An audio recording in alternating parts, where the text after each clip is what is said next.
Un seul titre pour cette édition. Mesdames et messieurs, bonsoir et bienvenue. Le gouvernement dirigé par Moussa Mara, vous le savez déjà, est un gouvernement réaménagé avec 8 nouveaux ministres. Tous comptent relever les multiples défis pour renforcer la démocratie et le développement dans notre pays. Nianyalou Traoré a rencontré quelques ministres. Koulouba, en ce jour, mercredi 16 avril. Il est 8h30. Les agents des services de nettoyage et le protocole s'affairent. Les uns dépoussièrent, les autres mettent la touche finale tout en guettant, minute par minute, les éventuelles arrivées des ministres. 9h33 chrono, le balai des voitures ministérielles commence. Tous viennent pour la tenue du premier conseil des ministres du gouvernement Moussa Mara. Les anciens ministres reconduits sont heureux et honorés de continuer à servir le Mali. Ah, heureux d'être au service du Mali, oui. Mais enfin, c'est le travail qui continue après tout. Excellent gouvernement. On va travailler. On va poursuivre sur la vision du chef de l'État. Je continue avec le département des mines. Donc, on avait déjà engagé des réformes, des programmes. Il s'agit maintenant de continuer dans la mise en œuvre de ces programmes-là. C'est la continuité. Aux affaires étrangères aussi, on gérait la question du Nord. Oui, nouveau défi. Je pense qu'il y a un nouveau départ. Pour mon département, on a maintenant la jeunesse et l'éducation citoyenne. Et vous comprenez qu'il s'agit d'un vaste chantier et nous allons y travailler. Honoré. Nous lui souhaitons bonne chance, c'est tout. Les nouveaux, ils sont au nombre de 8, sont fiers d'intégrer le gouvernement. Ils placent leur mandat sous le signe du renouveau de l'action gouvernementale. L'espoir ira bien, Inch'Allah. C'est un défi que nous allons relever et nous allons essayer de faire en sorte que, surtout dans mon domaine, soit vraiment à la hauteur de ce que le peuple attend. C'est un lieu auquel je suis habitué, j'étais secrétaire général ici. Donc c'est une maison que je dirais. C'est juste un sentiment de fierté de servir mon pays à ce niveau, et également le sentiment d'avoir plus d'exigences vis-à-vis de moi-même. On est toujours fier de servir son pays. Ben ça va, j'apprends. Le tout nouveau ministre de l'économie numérique lui sollicite le concours des médias pour mener à bien sa mission. J'ai l'impression heureux d'être là avec vous, l'ensemble des médias, commissions sectorielles, beaucoup de défis. Un vaste chantier a également la nouvelle ministre de la Culture, Ndiaye Ramatoulaye Diallo, qui précise qu'elle va donner un nouveau souffle au département de la culture. Nous avons un pays riche en culture, une culture millénaire, universelle, et le défi sera de la mettre en valeur.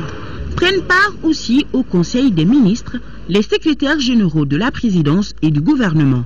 Et c'est un Toumani Djimé Diallo, accompagné d'un conseiller de la présidence, qui arrive à présent. Signe distinctif, tous deux ont noué chacun une cravate rouge. Un choix volontaire. Vous avez dit le mot, la cravate rouge. Mais quand... Ça, non, 10h10.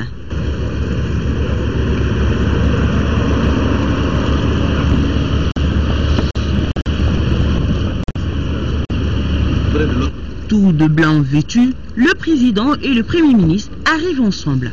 Après une brève salutation à la presse, les deux personnalités, dans une marche synchronisée, digne d'une symphonie bien agencée de Beethoven, s'élancent dans les escaliers menant à la salle du Conseil. Monsieur le Premier ministre, nouveau gouvernement, un mot, nouveau défi, continuité. Rendez-vous donc très prochainement. Et le Conseil des ministres, au cours donc du Conseil des ministres ce mercredi, le président de la République et les membres du gouvernement ont observé une minute de silence en la mémoire de Keïta Mariam Traoré, épouse de l'ancien président de la République Modibo Keïta, décédé lundi dernier. Avant la fin de ce journal, vous aurez d'ailleurs un reportage sur le parcours de l'illustre disparu. Au cours de ce Conseil des ministres, le président a rappelé qu'il souhaite un gouvernement de résultats avec un business plan des ministres performants engagés pour mettre en œuvre le programme d'action gouvernementale. Le compte rendu avec Sidiki Dambélé. Ils étaient tous là, au grand complet, les membres de l'équipe du gouvernement Moussa Mara pour ce premier Conseil des ministres. 31 personnes qui ont la lourde tâche de maintenir le cap fixé par le président de la République, Ibrahim Boubacar Keïta, dans son ambition de faire du Mali un pays émergent, avec comme socle les triptyques dialogue, paix, réconciliation. Donc pas de répit. Dans sa lettre de cadrage, Ibeka dit attendre de l'équipe Mara des résultats, rien que des résultats concrets. Votre gouvernement doit être un gouvernement de résultats, un gouvernement debout et non un gouvernement assis, tel un bureau d'études. Je veux des ministres sur le terrain, je veux un premier ministre sillonnant le territoire, touchant du doigt les problèmes de nos concitoyens et me remontant en temps réel les préoccupations de la nation. De la performance pour chaque ministre, encore plus de performance de la part du gouvernement, toujours plus de performance pour le bien-être de notre peuple. Il vous appartient conséquemment, en tant que chef du gouvernement, de faire en sorte que cette condition soit satisfaite dans la cohésion et la solidarité. La discrétion et la retenue devront caractériser une équipe consciente des défis de l'heure. Des défis de l'heure qui s'appellent sécurité sur tous les territoires, amélioration des cadres de vie, une école performante, bref, un pays aux opportunités accrues. Pour y arriver, un business plan du Mali émergent sera bientôt validé avec comme l'une des actions prioritaires la régionalisation. Mais il vous faudra, Monsieur le Premier ministre, aller plus loin. Pour élaborer une déclaration de politique générale à valider dans les plus brefs délais par la représentation nationale et qui soit le prélude à un travail profond de réflexion stratégique permettant, au-delà de la relance de l'économie, de produire et faire valider le plan du Mali émergent. Ce plan, qui sera celui de la présente mandature, reposera sur le socle de la régionalisation, étape majeure d'une politique de décentralisation qui, face au frémissement du pays, n'est pas un luxe, mais un impératif. Dans ce cadre, Monsieur le Premier ministre, j'instruis que soit immédiatement créée dans chacune de nos régions une agence de développement régional avec un portefeuille d'action, des ressources identifiées et des partenaires stratégiques, et que, dans un délai de 6 mois, l'état des lieux soit fait, les opportunités identifiées et les plans régionaux objectifs 2025 soient tous ficelés. Je veux, dès janvier 2015, que le Mali soit en chantier perceptible et visible partout, de Kaya Kidal, de Labzanga à Nyono, de développement humain et harmonieux dans tous les coins et recoins du Mali, tel doit être notre dédicace. Mais dans le court terme, l'accent doit être mis, selon le président de la République, sur la gestion simultanée des urgences nationales, la lutte contre la corruption, l'impunité, la paix au nord, l'adoption de la loi de programmation militaire et l'épineuse question des délestages en cette période de chaleur. Au premier rang de ce gradient de priorité, bien entendu, figure la paix, la sécurité et la stabilité dans le septentrion de notre pays. Pourquoi, dans les prochains jours, je confierai à une personnalité dont le sens de l'État et de la patrie, la probité et le courage politique sont d'une autorité avérée, la lourde charge de conduire sous mon autorité directe les pourparlers avec les groupes en rébellion, certes, mais aussi, comme le stipule l'article 21 de l'accord de Ouagadougou, avec l'ensemble des communautés du Nord pour obtenir une paix durable conforme aux intérêts et aspirations de notre peuple. Parallèlement, il urge que la loi de programmation militaire soit une réalité afin de doter le pays, et ce dans les meilleurs délais, d'une armée forte, républicaine, multiethnique, moralement motivée, bien équipée, avec un effectif conséquent, bref, une armée apte à défendre la patrie contre toute ingérence d'où qu'elle vienne, quelle que soit la nature du théâtre d'opération.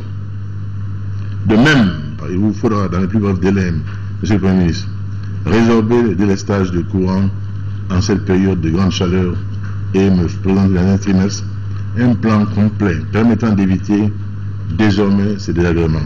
En somme, pour Ibeka, les conditions de vie des populations doivent mobiliser toute l'attention du gouvernement.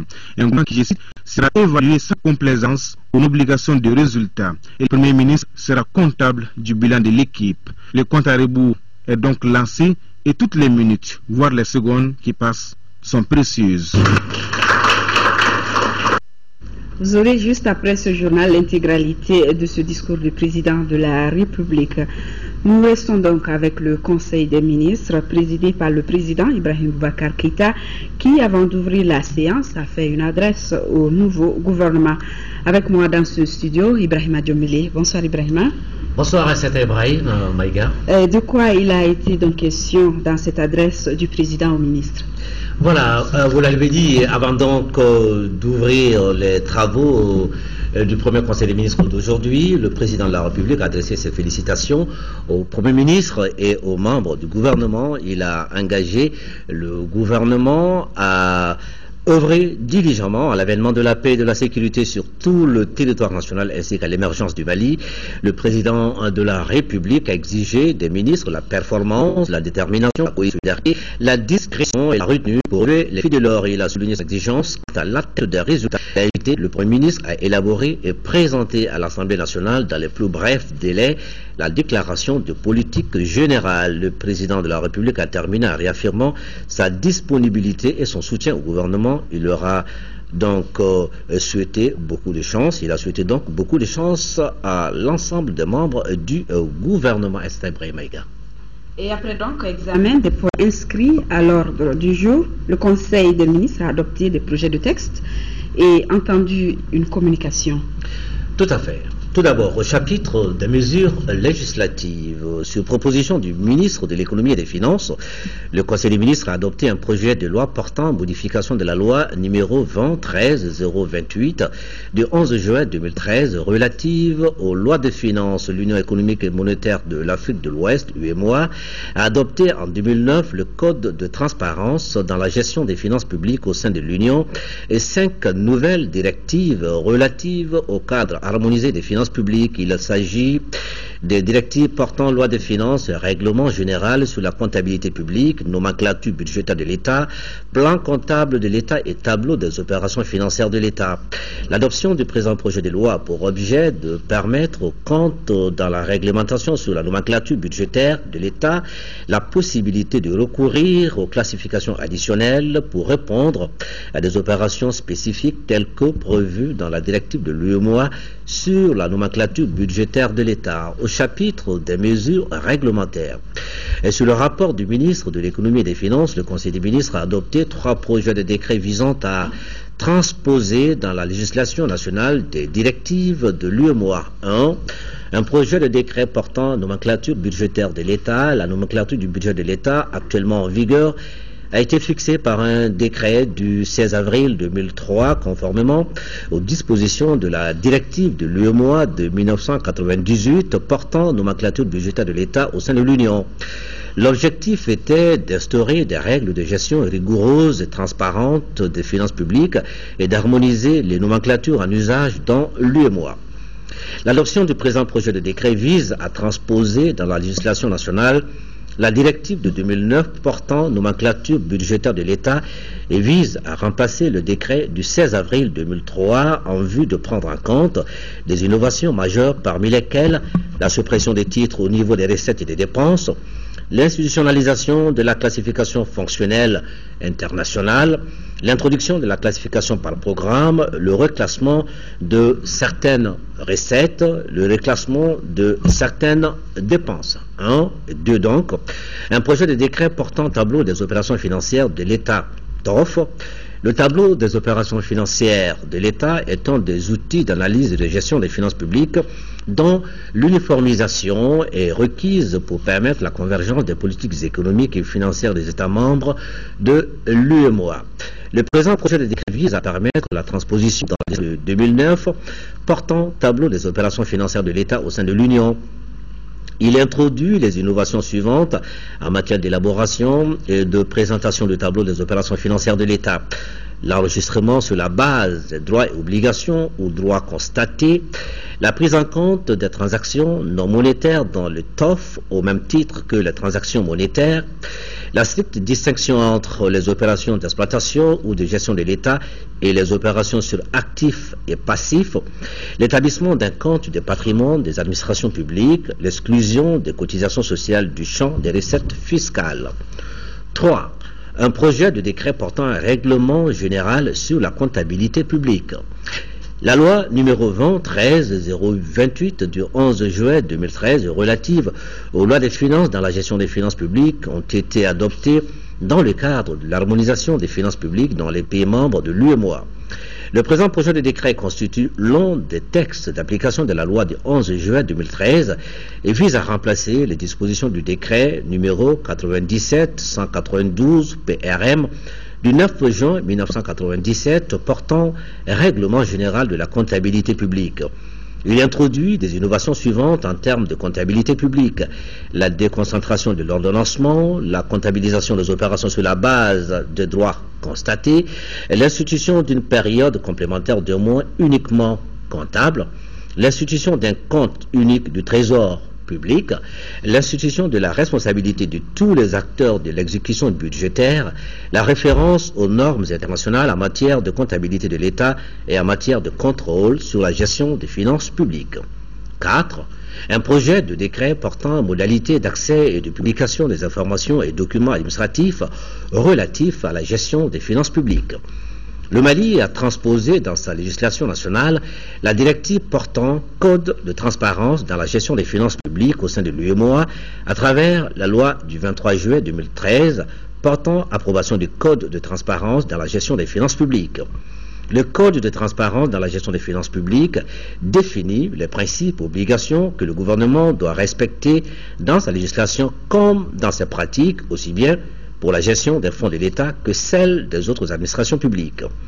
Ces principes et obligations sont relatifs à plusieurs aspects de la gestion des finances publiques, notamment la légalité et la publicité des opérations financières publiques, la mise en œuvre des recettes et les dépenses et l'intégrité des acteurs.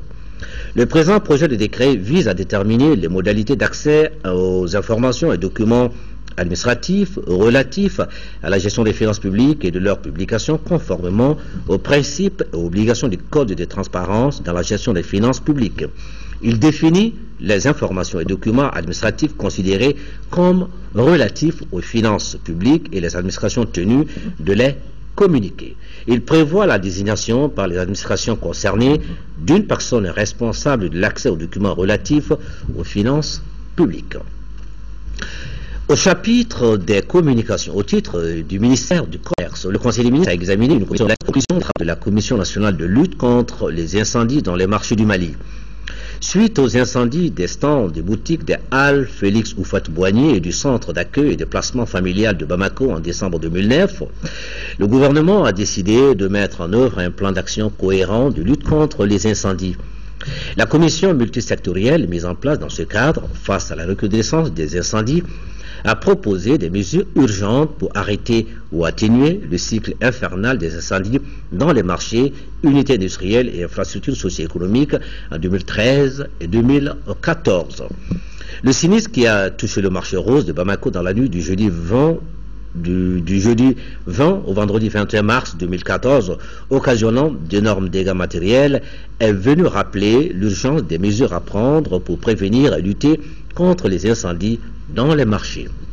La Commission nationale de lutte contre les incendies dans les marchés du Mali, dans ce cadre, a envisagé des mesures urgentes qui font l'objet de la présente communication. Elle propose le désengorgement des voies d'accès et de servitude des marchés, la mise en place d'une équipe mixte de veille et d'alerte dans les marchés, la vérification et la mise aux normes des installations électriques, l'interdiction des feux ouverts dans les marchés, la vérification et la mise aux normes des constructions, l'organisation de campagnes d'information, d'éducation et de communication sur les risques d'incendie de marché, la multiplication des bouches d'incendie aux alentours et dans les marchés, et la mise en place d'un système de gardiennage professionnel permanent, l'amélioration de l'éclairage public et de l'éclairage de sécurité dans le marché, l'organisation de la gestion des marchés par les autorités communales avec la participation des exploitants, l'application de la réglementation sur le stockage, la détention et la vente de feux d'artifice et autres produits explosifs similaires, le recasement des déguerpis suite au désengorgement des voies d'accès dans le marché, le renforcement des capacités opérationnelles des services de secours et de lutte contre les incendies, l'institution de l'obligation de souscrire une assurance incendie des équipements marchands et des marchandises. Voilà, certain Ibrahim Maïga, ce qu'il fallait retenir de ce premier conseil des ministres du nouveau gouvernement. Merci beaucoup Ibrahima Djombele. Vous restez avec nous et nous allons toujours parler du conseil des ministres. Conseil des ministres présidé donc par Ibrahim Boubacar Keïta, les membres du gouvernement et qui ont observé une minute de silence en la mémoire de l'épouse de l'ancien président de la République. Modibo Keïta, décédé lundi dernier. Avant la fin de ce journal, vous aurez un reportage sur le parcours de l'illustre disparu. Au cours donc de ce conseil, le président de la République a affirmé qu'il négociera avec les groupes armés et pour cela, il désignera bientôt un responsable pour conduire ces négociations. L'information a été donnée cet après-midi à la faveur d'une conférence de presse animée par le ministre porte-parole et son collègue de la communication, Brahma Traoré, pour le compte-rendu.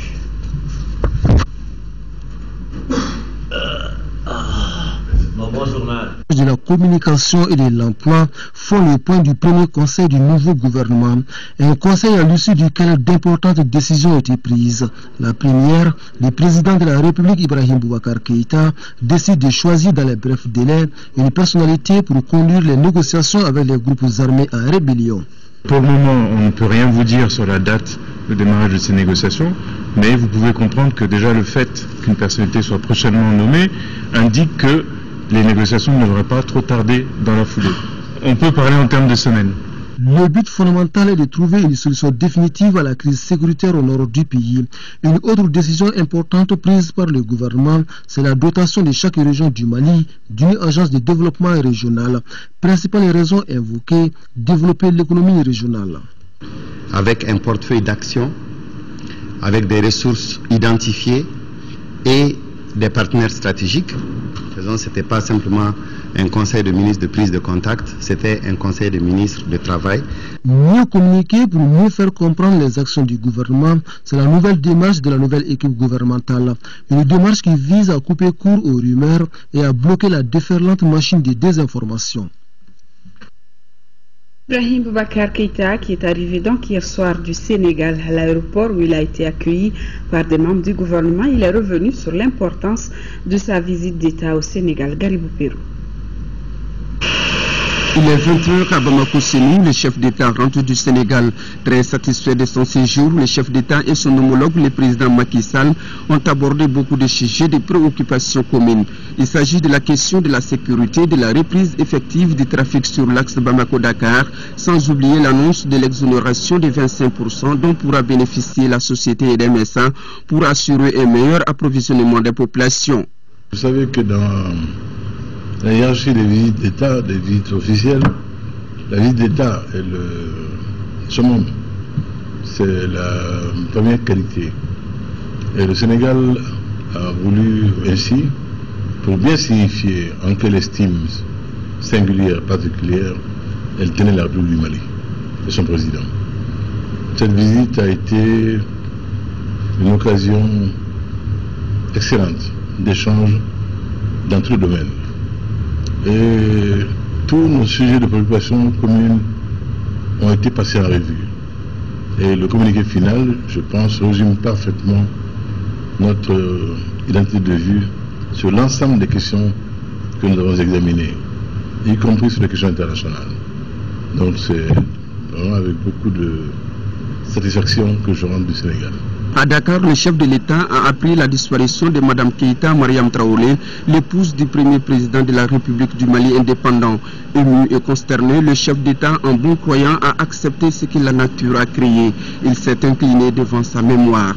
Ce séjour, malheureusement, s'achève dans la tristesse que vous savez. Nous avons été rejoints par la nouvelle de la disparition de notre tante bien-aimée, Mme Keïta Mariam Traoré, grande dame. Elle fut. mère de la nation, elle fut discrète, efficace, toujours dans l'ombre du géant de Marie qui était Modibo Keïta. Elle a mérité de la patrie et c'est avec beaucoup de déférence que je m'incline devant sa mémoire. La nation malienne lui doit reconnaissance. Reconnaissance méritée pour ce qu'elle a été.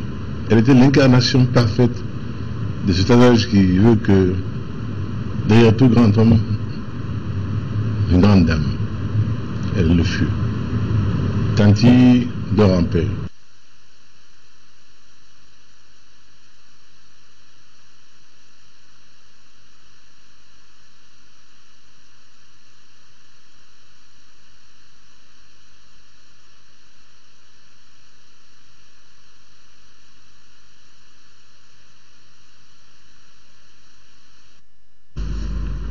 Cette visite d'État au Sénégal a été sanctionnée par un communiqué conjoint. Nous vous proposons ici quelques points saillants lus par le ministre des Affaires étrangères et des Sénégalais de l'extérieur, Mankeur Ndiaye. Ces propos ont été recueillis par Amadou Sankare.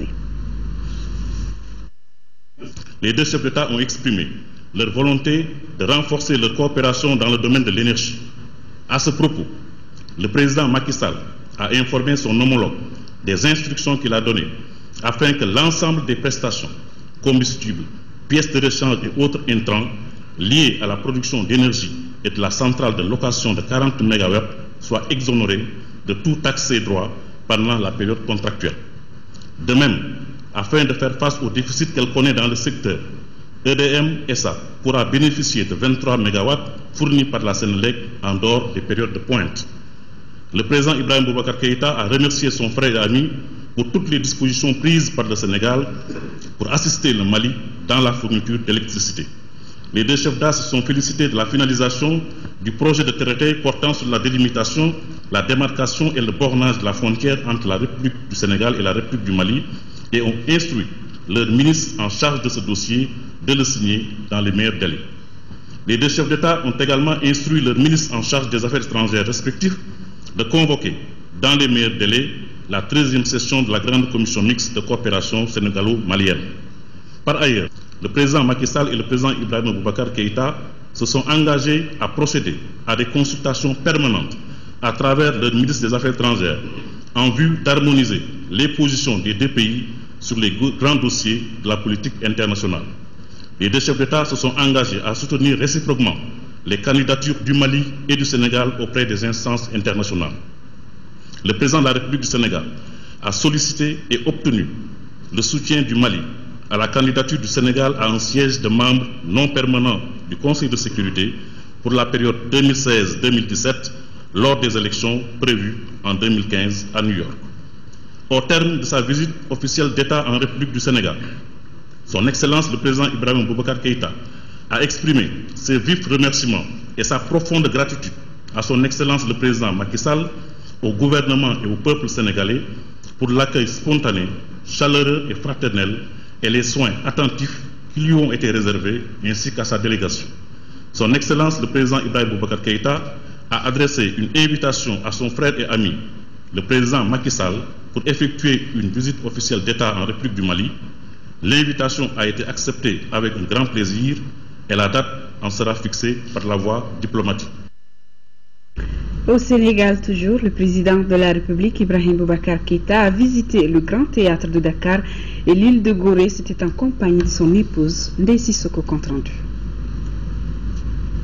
Les habitués vous le diront, l'on ne peut venir à Dakar sans s'imprégner de l'immense richesse culturelle qui marque la vie des Dakarois. Pour respecter la tradition, ce mardi matin, le président de la République et son épouse ont visité le Grand Théâtre de Dakar. Une visite qui coïncide avec la date anniversaire de l'inauguration du théâtre. C'était le 15 avril 2011 par le président Abdoulaye Wade. L'infrastructure qui répond aux normes internationales en mettant à la disposition du public un espace culturel performant et sophistiqué a émerveillé le président de la République qui a rappelé le talent des artistes africains. J'ai une pensée, je ne puis faire autrement, pour le grand poète président Léopold Sédar Senghor, qui y aurait été tellement heureux, lui qui savait si bien dire les arts, singulièrement le théâtre, la chorégraphie, et qui n'était ignorant d'aucun des arts majeurs, et Vinicius Moraes pour la musique, et d'autres encore. Ces merveilles que je trouvais ici, on pense également à Chera Mendao, l'exil d'Albouri. L'exil d'Albouri. Voilà les sentiments qui m'animent me trouvant ici. Et bien sûr, le grand Douta Seck. C'est un acteur qui a porté l'Afrique dans le monde, qui a fait la preuve que l'Africain pouvait être un acteur de talent, de génie. Rue Cazenègre, entre autres, mais avant cela, combien d'autres pièces dans lesquelles il s'est illustré. Il aurait été à son aise ici. C'est là donc un lieu de culture tout à fait digne du Sénégal. Digne du Sénégal. Et je souhaite à ce grand théâtre national les plus grands succès. Juste après, cap sur l'île de Gorée. Gorée, cette petite île située à un peu plus de 3 km au large de Dakar, qui cristallise les douloureuses mémoires de la traite négrière. Le président de la République, Ibrahim Boubacar Keïta, accompagné de son épouse Keïta Aminata Maïga, est venu en pèlerinage sur l'île de Gorée, qui rappelle l'une des plus grandes tragédies de l'histoire de l'humanité. L'estimation de 20 millions est dépassée depuis longtemps. Chacun sait qu'aujourd'hui, on parle de 150, 200. C'est vrai, c'est rien. C'est la saignée que notre Afrique a subie. Et en ses forces les plus vives, les plus brillantes. Et ce crime est imprescriptible. Et le sentiment que j'ai aujourd'hui, c'est le souhait que plus jamais notre monde ne subisse des actes aussi barbares, cruels, avilissants, indignes d'un homme digne de ce nom. Voilà ce que je ressens. Et en signant le livre d'or de la maison des esclaves, le président Ibrahim Boubacar Keïta y laisse toute son émotion. Je fais des mots sur le livre d'or depuis maintenant très longtemps, depuis le temps où j'étais chef de gouvernement, même avant. Pour la première fois, j'ai lu Raturé, pour reprendre mon texte. C'est dire la vive émotion qui m'étreint. Nul ne peut ne pas ressentir ici en ces lieux ce que des millions d'hommes et de femmes ont souffert dans leur chair, dans leur âme. Le maire de Gorée a élevé le chef de l'État à la dignité de pèlerin de Gorée, qui fait de lui l'ambassadeur de la cause de la mémoire de l'île de Gorée. Ibrahim Boubacar Keïta a également reçu un cadeau symbolisant la fin de l'esclavage. Gorée a été le plus grand centre de commerce des esclaves de la côte africaine. Ici, la porte du voyage sans retour, où étaient embarqués les esclaves vers une vie de souffrance dans le Nouveau Monde, encadrés par des gardes armés au cas où ils tenteraient de s'évader. Aujourd'hui, Gorée reste encore une valeur universelle exceptionnelle, un symbole de l'exploitation humaine, mais un sanctuaire de réconciliation. Les installations des entrepôts maliens au Sénégal ont également été visitées par Ibrahim Boubacar Keïta. Sur place, le président de la République a pu constater l'importance de cet outil qui contribue au développement économique des deux pays. Amadou Sankaré. Véritable outil d'intégration et le contribue pour le personnel. Le président de la République sur ses indices avec un blanc du Mali qui attendent d'être acheminés vers l'Europe et d'autres destinations. Il faut signaler que c'est plus de 65% du trafic malien qui passe par le corridor sénégalais. Le port de Dakar a bien voulu mettre à la disposition du Mali 5 hectares pour l'entreposage du coton. Donc c'est pourquoi on a une très grande quantité de coton qui transite actuellement par le port de Dakar. On est très honorés, c'est la première fois qu'un président de la République vient nous rendre visite, donc on est très honorés et très flattés. Parmi les missions essentielles des entrepôts maliens figure en bonne place la coordination des activités de transport et de transit des marchandises maliennes. Nous nous occupons de tout ce qui est déchargement des navires, la manutention, la consignation des navires. Cela veut dire déchargement des stocks destinés au Mali, principalement, mais également nous faisons des stocks pour le Sénégal également. Et ces stocks maliens, une fois déchargés des bateaux, ont besoin d'un lieu pour être stockés en attente pour être transportés sur le Mali. Et les entrepôts maliens nous servent donc à stocker ces marchandises-là. Les conteneurs, donc, une fois qu'ils arrivent à Dakar, sont déchargés, gardés par nos soins, livrés aux clients selon leurs besoins. Les travailleurs des entrepôts maliens au Sénégal se sont réjouis de cette visite du président Ibeka au sein de leur structure.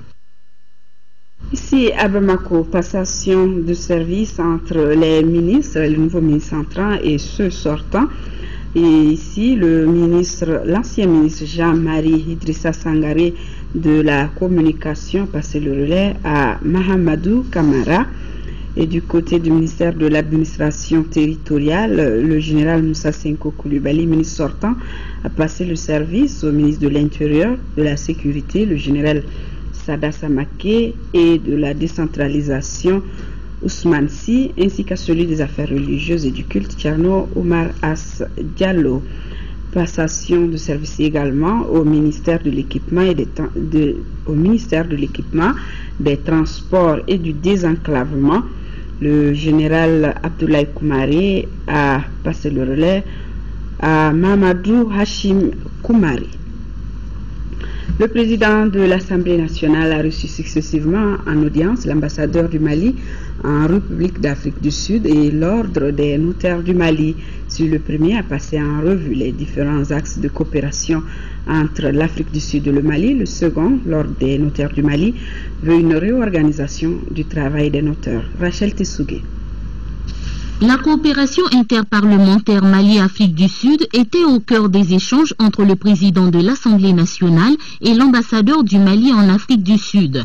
Ce dernier a rappelé les liens d'amitié qui unissent nos deux pays. En effet, l'Afrique du Sud a offert une aide alimentaire de plus de 3 milliards de francs CFA lors de la crise sociopolitique qui a secoué notre pays. Je suis venu demander auprès de lui certains conseils. Et j'avoue que je suis sorti très requinqué de cet entretien. Le sujet, c'est le renforcement de la coopération entre le Mali et l'Afrique du Sud. La deuxième personnalité reçue par le président de l'Assemblée nationale est le président de l'Ordre des notaires du Mali. Le principal sujet abordé au cours de cette rencontre est la réorganisation de l'exercice de la profession de notaire en vue de renforcer sa crédibilité. Notre but, c'est essentiellement rencontrer le président de l'Assemblée nationale, lui assurer notre soutien, lui dire que l'ordre des notaires est à sa disposition pour contribuer à l'élaboration de toutes les lois qui touchent notre sphère de compétences, qu'il s'agisse du domaine foncier, qu'il s'agisse du domaine de la personne, qu'il s'agisse du domaine des sociétés commerciales et de toutes les matières dans lesquelles intervient un notaire. Il nous a donné son avis par rapport à la profession. Le président de l'Assemblée nationale a insisté sur l'importance du rôle de l'Ordre des notaires du Mali dans la consolidation d'un état de droit. Le président de l'Assemblée nationale qui porte à la connaissance des députés qu'une séance plénière de la session ordinaire en cours se tiendra jeudi 17 avril à partir de 10h dans la salle Modibo Keïta. Le projet d'ordre du jour porte sur 1. Adoption des procès-verbaux des séances plénières du 27 mars et du 7 avril 2014. 2. Prestation de serment des membres de la Haute Cour de justice. Et 3. Communication. La coopération régionale en matière de lutte contre le terrorisme et d'autres formes de banditisme dans l'espace CEDEAO se précise. Les patrons de la police de l'Afrique de l'Ouest se sont réunis ici à Bamako pour examiner les causes des crimes à répétition et dégager les stratégies à mettre en œuvre. Mohamed Diarra, compte rendu. Les officiers de police judiciaire de l'Afrique de l'Ouest choisissent le Mali pour poser les balises d'une coopération régionale. L'objectif est de lutter contre toutes les formes de délinquance et de crimes organisés. Le sous-comité technique formation et opération se donne 2 jours pour planifier les stratégies adéquates à mettre en œuvre. Le temps est donné par le représentant du chef du bureau régional Interpol d'Abidjan qui ne va pas avec le dos de la cuillère. Comment comprendre que dans certains de nos pays, des fonctionnaires de police à la sortie de l'académie de police ou de gendarmerie ne reçoivent aucune autre formation jusqu'à leur retraite. Alors que les malfaiteurs, eux, s'illustrent dans le dynamisme de leur activité faite de créativité et de modernité. Je voudrais souhaiter que le problème des moyens ne soit plus invoqué par nos pays comme raison pour expliquer le manque de formation. Une évidence est largement évoquée dans les différents discours. Aucun pays à lui seul ne peut faire face au terrorisme, d'où l'impérieuse nécessité de conjuguer les efforts. Et c'est pourquoi d'ailleurs la commission de la CEDEAO s'est dotée d'arsenal juridique et institutionnel adéquat pour accompagner les différents États membres. Sur le plan juridique, la communauté dispose d'un plan d'action de lutte contre la drogue et le crime organisé, d'une convention sur les armes légères et de petit calibre, d'une stratégie de contre-terrorisme, ainsi que de la stratégie maritime intégrée de la CEDEAO qui a été adoptée il y a 2 semaines. Également, sur le plan institutionnel, la CEDEAO s'est dotée d'un certain nombre de structures de réponse, parmi lesquelles l'on peut compter le comité des chefs de police de l'Afrique de l'Ouest, qui est devenu une institution spécialisée de la CEDEAO depuis le 11 décembre 2003. Le choix du Mali est salué à juste titre par les responsables de la sécurité malienne, eux qui attendent beaucoup des conclusions de cette réunion. C'est pourquoi les autorités policières de la CEDEAO ne cessent d'insister sur l'indispensable mise en synergie des efforts, des expériences et des bonnes pratiques. L'initiative de la mise en place des différents sous-comités techniques procède précisément de cette stratégie. Je reste convaincu qu'à l'issue des travaux, les experts que vous êtes formuleront des recommandations permettant à la CEDEAO de mieux sécuriser son espace et ses populations. Le temps est donc donné et le comité technique qui sera mis en œuvre constituera la cheville ouvrière de la coopération policière régionale au grand bonheur des populations qui n'aspirent qu'à la sécurité. Le chef d'état-major général adjoint des armées était hier à Koulikoro au centre d'instruction Boubacar Sadassi. Là-bas, le général Didier Dako a échangé avec les élèves officiers de l'école militaire inter-armes sur la gestion des troupes. Seydou Traoré compte rendu. Aujourd'hui, chef d'état-major général adjoint des armées, général Didier Dako, accompagné de son staff, est venu au centre d'instruction Boubacar Sadassi pour satisfaire la curiosité des futurs chefs de section sur l'instruction armée au nord du pays. Il s'agit de la situation générale de mars 2012, le leadership dans la gestion des troupes, les enseignements pratiques et les 10 commandements du chef de section. Certes, ils sont en train de suivre des cours ici à l'école, certes, ils sont en train d'acquérir des connaissances théoriques, certes, ils sont en train de faire de la pratique, mais ils ont encore besoin de l'expérience de ceux qui ont été sur le terrain. Cette conférence qui a l'allure d'un cours de pédagogie ou de déontologie aura permis au général Didier Dako d'expliquer le couplage entre les mouvements terroristes et celui insurrectionnel. Il n'a pas aussi manqué de faire la différence entre les boss et les leaders dans la conduite des opérations. Dans la conception et dans l'élaboration des plans d'opération, il y a beaucoup plus de science que d'art. Mais dans la conduite réelle des opérations, il y a beaucoup plus d'art que de science. Ça fait déjà la différence entre un boss et un leader. Et en réalité, je vous dirais, nos armées ne seront véritablement efficaces que lorsque les leaders qui sont là-dedans deviennent des boss et des boss des leaders. Aujourd'hui, ce que nous avons le plus marqué, c'est que le général n'est pas venu en tant que général, il est venu en tant qu'homme petit d'expérience sur le terrain, qui est venu nous apporter toute l'expérience qu'il nous faut aujourd'hui pour être des leaders. Je vois à travers le général Dako un homme de référence, plein d'expérience et surtout un homme remarquable par ses actes de bravoure. Les 92 élèves officiers de la 2e et 3e année de l'école militaire inter-armes sont sortis à cette conférence bien requinquée pour la conduite efficace des opérations au niveau des sections. Une photo prise avec l'invité du jour permettra à ces élèves de garder pour longtemps les souvenirs du général Didier Dako. Sorti de Koulikoro, le groupement tactique interarmes dénommé Balanzan vient d'être engagé sur le théâtre des opérations à Gao. Ce 4e GTIA, formé donc à Koulikoro, va renforcer le dispositif de sécurisation des personnes et de leurs biens dans le nord de notre pays. Les responsables militaires leur ont rappelé la discipline et le respect des normes internationales dans le domaine de la sécurité. Daouda Zoumana Traoré. Après les Jetia Waraba, Elou et Sigui, voici le Jetia Balazan, engagé également pour la sécurisation des personnes et de leurs biens. Formés à Koulikoro par l'ETM, ces hommes sont mis à la disposition du PC Maliba pour ses missions sur le terrain. Occasion pour le commandant du théâtre des opérations Maliba de les encourager et leur a rappelé l'importance de la discipline dans l'exécution correcte de leur mission. La discipline sans laquelle aucune mission militaire ne pourra réussir. La discipline sans laquelle le professionnalisme tant entendu par nous les militaires maliens ne saura faire jour. La discipline sans laquelle on n'aura pas, quand je dis on, je parle des femmes, notre place dans les girons des armées dignes de respect. Donc une discipline de fer, une courtoisie envers les populations que nous sommes appelés à protéger, que nous sommes appelés à défendre, et surtout beaucoup de garde et de discipline aussi à nos partenaires de la mission. Par la voix de son commandant, le Jetia Balazan se dit prêt au respect des ordres pour l'accomplissement de la mission confiée aux forces armées maliennes. On a été briefé par le commandant théâtre déjà sur la situation du théâtre en général et éventuellement notre mission et notre zone de déploiement nous a été notifiée ce matin. Auparavant, les officiers de Balazan se sont entretenus avec ceux du PC Maliba afin d'avoir des orientations. La Direction nationale des services vétérinaires du Mali renoue avec le programme de renforcement de la gouvernance vétérinaire en Afrique. Le programme vétérinaire gouvernance ainsi lancé a pour but d'améliorer l'environnement institutionnel au niveau national et régional. Le compte rendu de Fadem Bakita.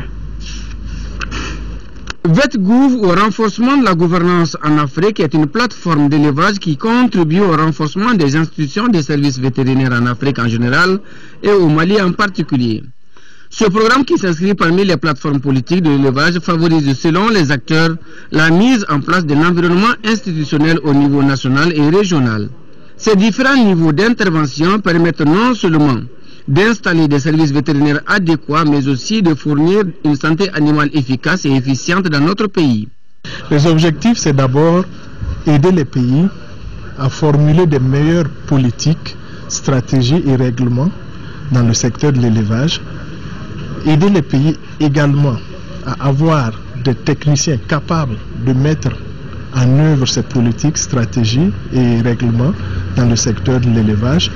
La plateforme doit fournir aux pays des orientations pour l'adoption des politiques pastorales et des stratégies en matière de santé animale. La recommandation forte que j'ai faite, c'est que d'abord de travailler très rapidement à créer la meilleure articulation entre notre programme de renforcement, qui est une grande ambition de renforcement des services vétérinaires dans tous les aspects, la gouvernance, les ressources humaines, l'équipement, les infrastructures, et que nous avions évalué à plusieurs milliards. Le programme de renforcement de la gouvernance vétérinaire en Afrique, VetGouv, a été lancé le 16 janvier 2012 au siège du Bureau interafricain des ressources animales de l'Union africaine à Nairobi au Kenya. Il est financé à hauteur de 21 milliards de francs CFA par le 10e FED de l'Union européenne, de la Commission de l'Union africaine, de la FAO et de l'OIE. Nous arrivons à la page sportive avec du football, championnat national de Ligue 1. La 15e journée a pris fin hier avec la victoire 1-0 de l'ASB sur le Debout Club de Mopti. Auparavant, le stade malien de Bamako a battu les 11 créateurs de Nyarira par un score de 4-0. Koumba Nyambele, compte rendu. Après 3 nuls et une défaite, le stade malien de Bamako s'est enfin réveillé. Première victime, les 11 créateurs de Nyarila après un festival offensif de 4-0. Les premières occasions de cette opposition sont pour les stadistes, mais il faut attendre la 27e minute pour que Moussa Diawara trouve le chemin des filets. Il montre ainsi le chemin à ses coéquipiers. Un autre Diawara, Lamine, bien servi devant le but adverse, marque. C'était à la 44e minute. 2-0 pour le stade malien de Bamako, score à la pause. La seconde partie verra encore une nette domination des pensionnaires de Sotiba qui n'ont donné aucune chance aux protégés de Mamtoukane Mouroulé. Nous sommes à la 50e minute sur un service de Isiaka Samake, le même Lamine de la tête marque le 3e but. Et comme pour clore, Lamine Diawara signe le 4e but à la 73e minute, le triplé de la soirée. C'est l'appui de mes coéquipiers, c'est eux qui m'ont facilité la tâche, c'est quelque chose qu'on travaille à l'entraînement. Ça fait 4 matchs, on n'arrive pas à gagner, il fallait réagir aujourd'hui, vraiment on s'est donné la main, on a travaillé dur pour pouvoir trouver les 3 points. En 15 matchs joués, le stade malien de Bamako occupe provisoirement la 2e place au classement avec 31 points plus 14. Après cette défaite, les 11 créateurs de Nyarila perdent une place. Ils sont désormais 5e avec 22 points plus 2 et un match en retard. Le second match de la journée a vu la victoire 1-0 de l'association sportive de Bamako, l'ASB, sur le Debo Club de Mopti. But marqué à la 9e minute par Oumar Kida. Malgré de nombreuses tentatives de part et d'autre, le score en restera là jusqu'au coup de sifflet final. Au classement, l'ASB occupe la 8e place avec 21 points plus 3 et 2 matchs en retard. Quant au Debo Club de Mopti, il est 15e avec 8 points moins 13 et un match en retard. Et cette 15e journée marque ainsi la fin de la phase allée du championnat national de Ligue 1, saison 2013-2014. Toutefois, Koumanyambele nous signale qu'il reste encore 5 matchs en retard. Page noire donc, je vous l'annonçais en début du journal, au cours du Conseil des ministres de ce mercredi, le président de la République et les membres du gouvernement ont observé une minute de silence en la mémoire de Keïta Mariam Traoré, épouse de l'ancien président de la République, Modibo Keïta, décédé lundi dernier. Et c'est demain, jeudi, qu'auront lieu les obsèques de l'épouse du premier président du Mali, Mariam Traoré. Elle aura été un compagnon de lutte aux côtés de son mari, nous dit Tessira Dambélé. C'est lundi dernier, à l'âge de 94 ans, que Keïta Mariam Traoré nous a quittés. Monitrice devenue institutrice, elle est devenue en septembre 1939 la première épouse de Modibo Keïta, ce qui fera d'elle une compagne de lutte de son mari qui sera entre autres maire de Bamako et premier président du Mali indépendant. Au début des années 40, Mariam Traoré et son époux ont joué ensemble au théâtre dans le cadre des arts et des sports. Première dame du Mali et présidente de la commission sociale des femmes de l'USRDA de 62 au coup d'État de 69 qui renversa son époux, Keïta Mariam Traoré a connu après l'arrestation de son mari la résidence surveillée puis l'isolement pendant 8 ans et demi à Sikasso avant d'être ramenée à Bamako. Mais ce retour se fera quelque peu en retard en mai 77, soit 5 mois après le décès de son mari dont elle ne verra jamais le corps. Dépouillée de tout, elle ne retrouvera la liberté que le 2 janvier 1978. Elle fera son pèlerinage à la Mecque et rendra visite à certains amis de son époux. Depuis cette période, Mariam Traoré n'a pas bougé de Bamako et même de son domicile parental à Dravela. Les obsèques de celle qui fut présidente d'honneur de la Croix-Rouge malienne de 61 en 68 et médaille d'or de l'indépendance auront lieu ce jeudi. Démocrate patriote pour la sortie de crise qui présente ses condoléances à la famille. Nous avons appris aussi la mort de Traoré Aminata, sœur de Mariam Traoré Keïta. Donc, elle fut présidente du bureau national de la Fondation Femmes d'Afrique et Culture, présidente de l'association des femmes de Djelibou, institutrice. Elle est sortie de l'école normale des jeunes de Rufisque, 7e promotion. Elle fut directrice d'école, femme leader, véritable battante, nous dit-on. Elle est décédée à l'âge de 88 ans. Ses obsèques ont eu lieu hier après-midi. Elle est donc décédée juste après sa sœur, l'ex-première dame. Voilà, que leur âme repose en paix. Fin de cette édition. Merci de l'avoir suivi.